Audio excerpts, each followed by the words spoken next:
Pada ayat ke-30 Allah Ta'ala musyawarah dengan malaikat, dan malaikat pun memberikan sebuah pemikiran kepada Allah Subhanahu wa Ta'ala. Para malaikat tidak berminat, tidak berniat untuk mengkritik Allah Subhanahu wa Ta'ala.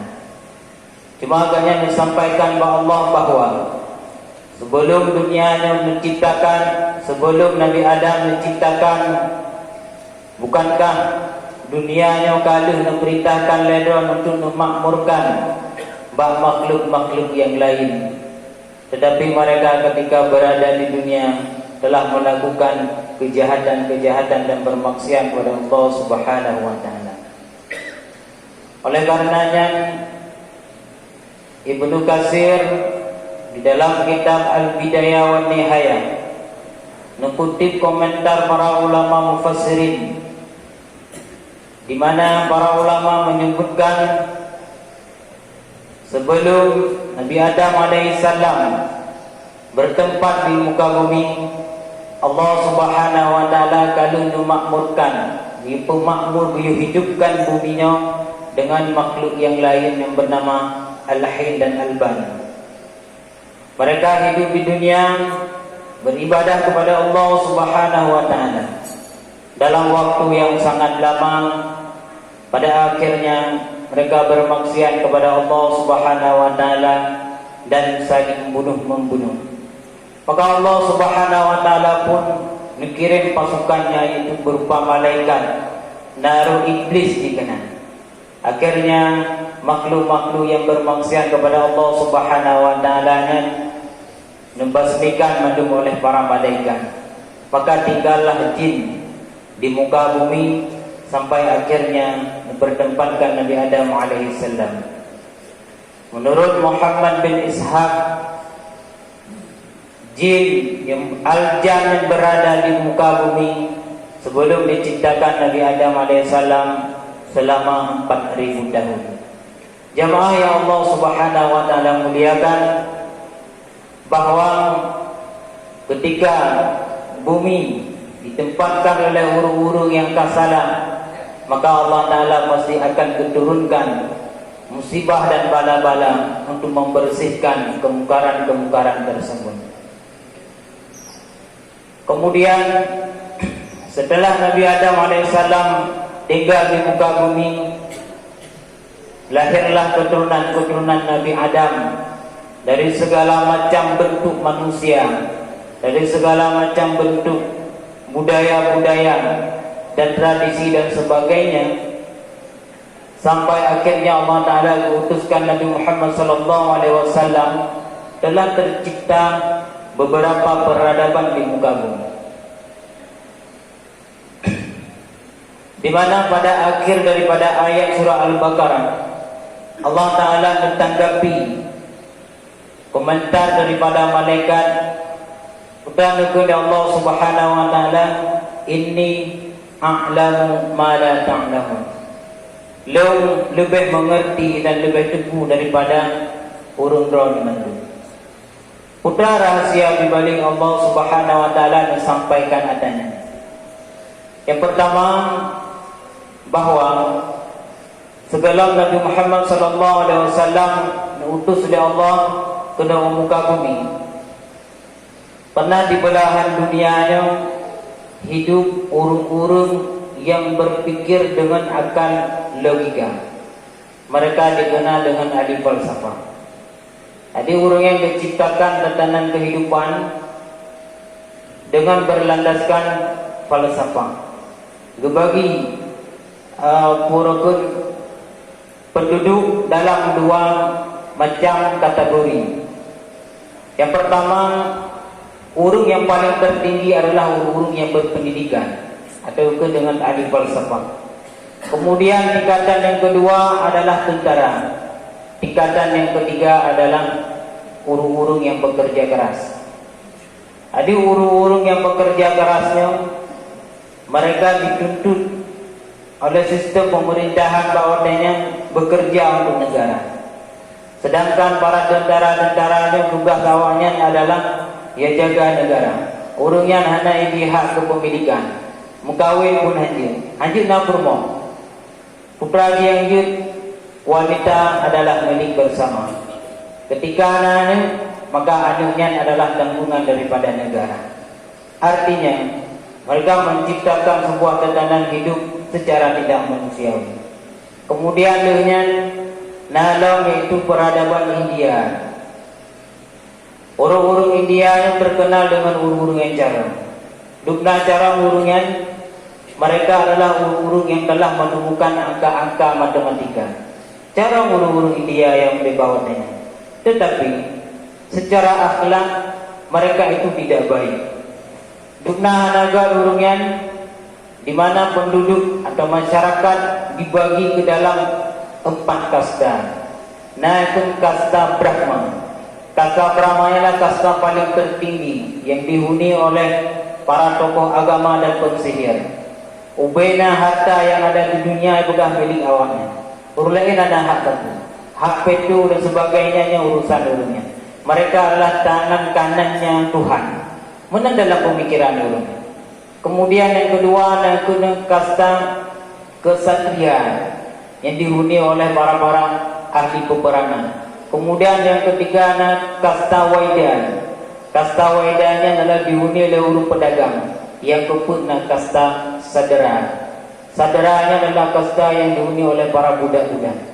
Nalang tak bodoh ni. Ini buka Google, neklik ke Google kasta dalil. Kasta dalilnya adalah urung yang naruh dalam kasta pokoknya. Yang urungnya hanya di pihak pendidikan. Orang yang dipertempatkan di bawah lebih hina daripada binatang. Pekerjaan adalah pekerjaan yang paling kotor. Dan adanya mentengah sampai gini. Budaya-budaya jamu yang ditinggalkan oleh nenek moyang urung India. Urung Inang pada masa awal sebelum diutuskan Nabi di India yang dipertempatkan wanitanya pada posisi budak. Kiban mana pada posisi budak? Urinau bisa dijadikan bahan taruhan judi. Urinau dekedi meninggal atau mereka diberi pilihan demi menghapus kesalahan-kesalahan suami. Aku urin itu berapa? Ataupun kawanan urinau yang kami meninggal menjadi pembantu pada keluarga suami. Menentu posisi urinau, menentu posisi manusia yang ada pada masa peradaban India, mereka tidak manusiawi. Peradaban yang kagada. Kemudian peradaban Persia, di mana urungnya terkenal dengan ketatanegaraan yang baik, terkenal urungnya dengan politik negara yang baik, terkenal urungnya dengan tentara yang baik. Dalam peperangan urungnya nomor 1. Tapi tentang masalah urusan akhlak mereka tidak baik. Urung yang melegalkan pernikahan terhadap kerabat dekat. Jim kawin dengan anak rau, jim kawin dengan adik rau. Mana-mana terjadi pada orang Persia zaman dahulu. Sehingga hanya merintah anak yang sebenar-benarnya anak yang sah. Perkawinan percampurannya terjadi begitu saja. Sehingga datang seorang yang bernama Mani. Dia punya satu konsep pemikiran bahawa mereka lagi yang kejadian benade ju pernikahan-pernikahan. Dia fokus orang memikirkan untuk akhirat, termasuk urung-urungnya itu. Artinya bukan cara mereka hidup tidak manusiawi. Pakon karena urungnya hana Nabi. Kemudian dalam macam itu yaitu peradaban Romawi. Urungnya adalah urung-urung yang mengedepankan agama Masehi. Diharamkan kepada penduduk-penduduk ganyan wadaya untuk mempelajari kitab-kitab yang tidak bersifat dengan kitab-kitab yang berhubungan dengan agama samawi. Ilmu matematik dilarang untuk dipelajari. Ilmu-ilmu tentang arsitek dilarang untuk dipelajari. Sehingga masyarakat yang menjadi masyarakat yang bodoh. Tentang masalah sosial.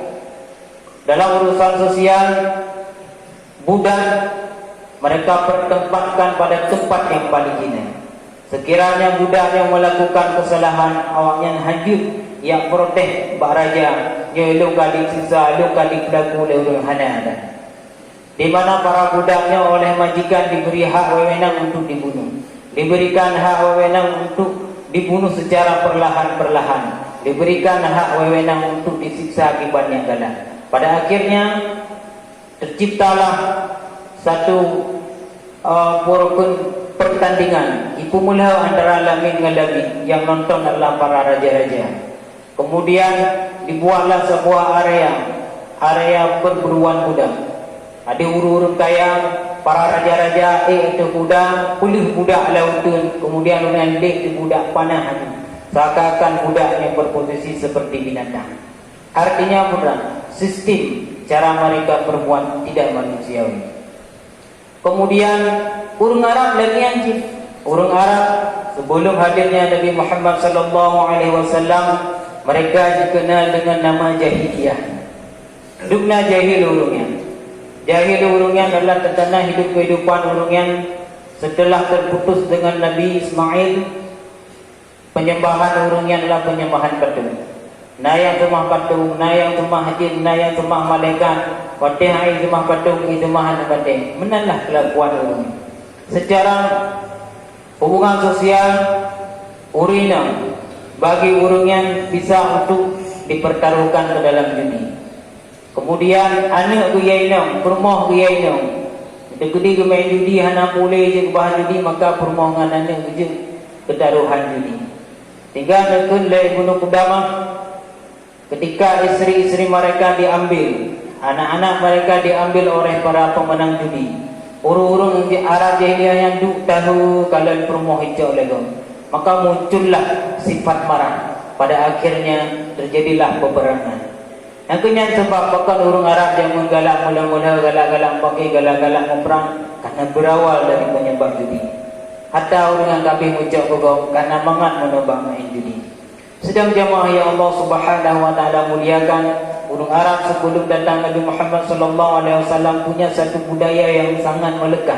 Yang hati berubah oleh urungnya, yaitu berjudi, minum minuman khamar. Orang bisa memiliki suami lebih daripada satu. Ini yang terjadi kepada orang Arab sebelum lahir Nabi Muhammad sallallahu alaihi wasallam. Maka ketika Nabi Muhammad diutus oleh Allah Subhanahu wa taala, maka dikatakan oleh Allah Taala dalam Al-Qur'an, "Wa ma arsalnaka illa rahmatan lil alamin."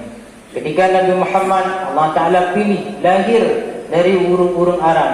Urung Arab itu adalah urung yang tidak dikenal sistem kenyang dalam bermasyarakat, sistem kerajaan dan sistem pemerintahan.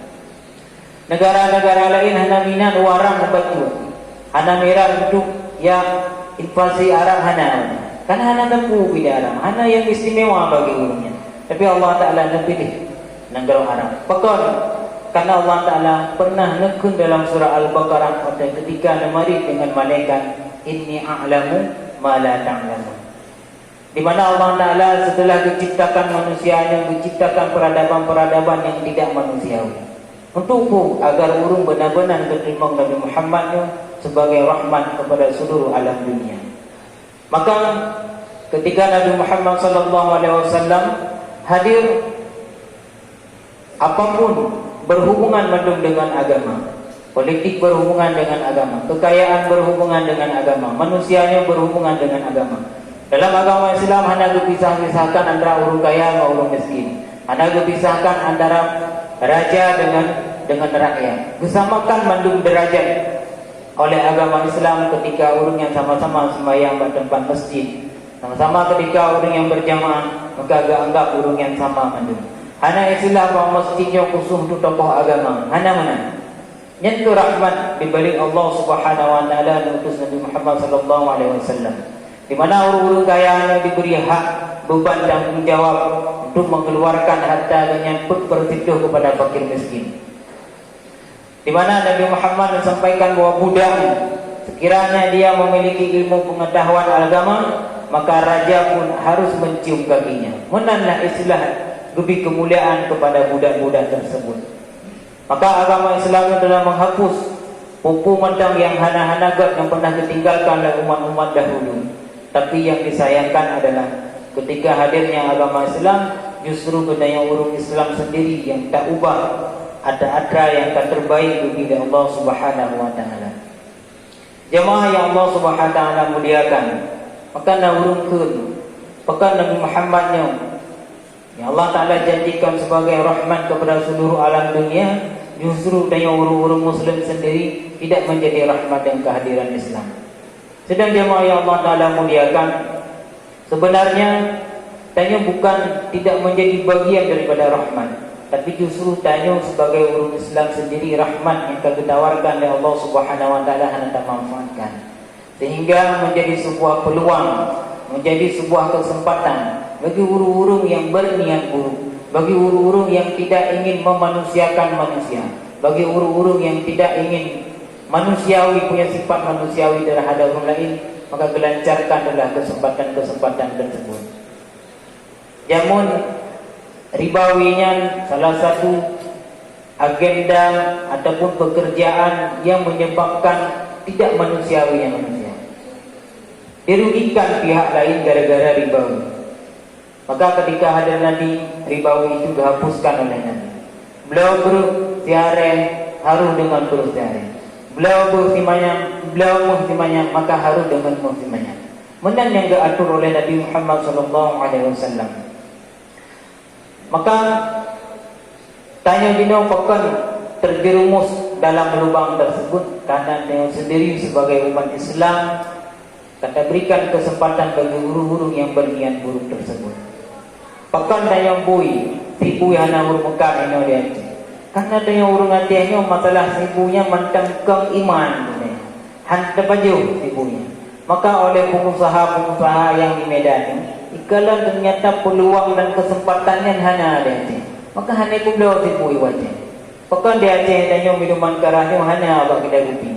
Karena urung Aceh punya masalahnya mentangkang iman, terangkang iman dan hanggeji padanya.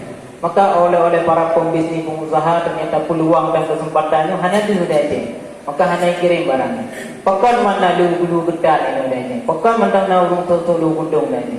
Karena menurut para pengusaha bahwa kesempatan dan peluangnya mentang ada aja. Maka kirim barangnya.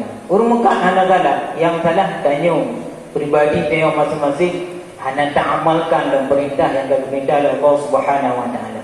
Yang perlera nak gula pakaian Muslim, pakaian gak-gak dikirim ke nawatnya, maka ubah hati wadana. Maka tak ubah gerau ni, maka pengusaha akan kirim barang-barang yang ke nawatnya. Karena urungkan, maka yang salahnya kau urung kapi ini orang pegang, urung kapi pancur Islam, urung kapi pancur Islam. Tenang ya awaknya. Padahal kau urung kapi yang pancur Islam. Justru tanya sendiri sebagai urung Islam, ada ciptakan sebuah peluang dan kesempatan untuk bisa dimanfaatkan oleh urung-urung tertentu. Karena pengusahanya hanya mesti urung Islam, hanya mesti urung kafir. Siapapun boleh menjadi pengusaha. Yang namanya pengusaha, yang namanya pembisnis selalu melihat peluang dan kesempatan. Maka peluang dan kesempatan yang tertutup dia tanya, baik kita buka rapat-rapat, baik kita buka selalu lebar-lebarkan. Karena yang akan merusak budaya umat Islam adalah tanya sendiri sebagai umat Islam. Jemaah yang Allah Ta'ala muliakan, makanya dengan hadirnya Nabi Muhammad SAW, Allah Ta'ala menurunkan Al-Quran melalui pada Nabi. Allah Ta'ala perintahkan kepada dia untuk baca Al-Quran. Warattilil Qur'ana tartila. Allah Ta'ala berperintah kepada dia untuk membaca Al-Qurannya pelan-pelan. Hana dibaca tajamkan, hana dibaca lambatan, baca pelan-pelan tapi dengan makhrajal huruf yang good. Pokoknya yang dibaca Al-Quran. Karena akhlak Nabi Muhammad SAW adalah Al-Quran. Mana Al-Quran bahawa Nabi putra yang berkubut yang berdasarkan daripada wahyu Allah Subhanahu Wa Taala. Maka wahyu-wahyu Allah Taala yang tertulis semacam ayat Al-Quran, nanti wahyu Allah Taala adalah daripada pun Nabi Muhammad SAW. Maka katanya di hari kelahiran Nabi Muhammad SAW yang Allah Taala pilih bulan Rabiul Awal, maka ternampakkan sebuah kecintaan yang kepada Nabi Muhammad SAW.